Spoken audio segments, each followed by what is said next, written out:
Buenas noches y bienvenidos al Código Caracol.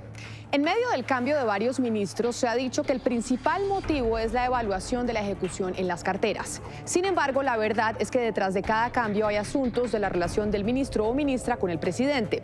En el caso del Ministerio del Interior, el saliente ministro Luis Fernando Velasco consiguió parcialmente recomponer las mayorías que habían quedado en entredicho después de que el propio presidente rompiera la coalición que se conformó el primer año. Su desempeño en ese frente fue incluso mejor de lo que se esperaba de Velasco.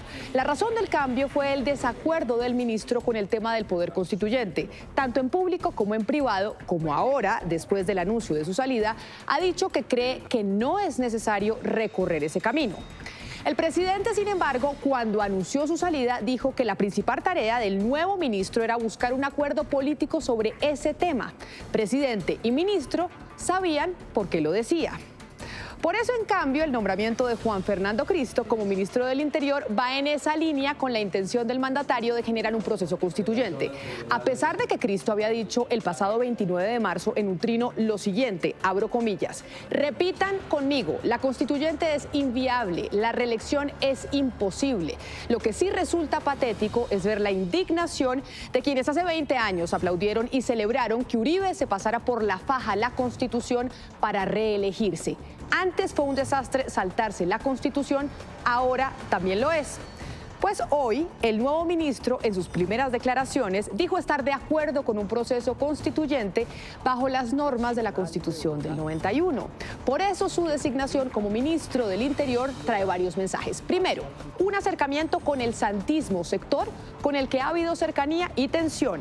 Cristo, como lo fue Alfonso Prada en el pasado, será un puente directo, pero además da tranquilidad del compromiso del gobierno con el acuerdo que desmovilizó a las FARC. Segundo, es un agradecimiento del presidente con Cristo porque el congresista de su movimiento En Marcha fue clave en la aprobación de la reforma pensional. Y tercero, que habrá un discurso de acercamiento a gobernadores y alcaldes en favor de la autonomía territorial. Porque Cristo y sus congresistas cercanos han impulsado una reforma para aumentar las transferencias a las entidades territoriales y seguramente ahora avanzarán, aunque con algunos cambios, por razones de sostenibilidad fiscal.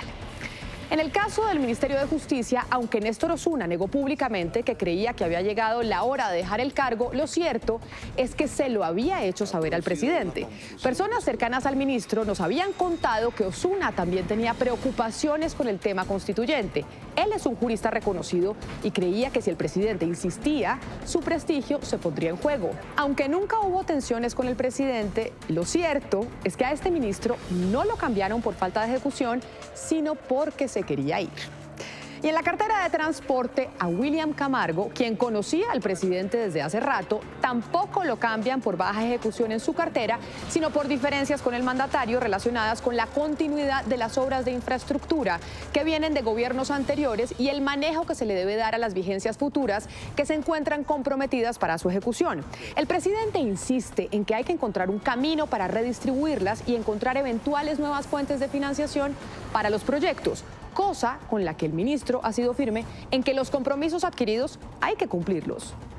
A juzgar con los nombramientos hechos hasta ahora, se podría pensar que el presidente Gustavo Petro va a insistir en el proceso constituyente y mantendrá la atención con los proyectos de las vías de Antioquia.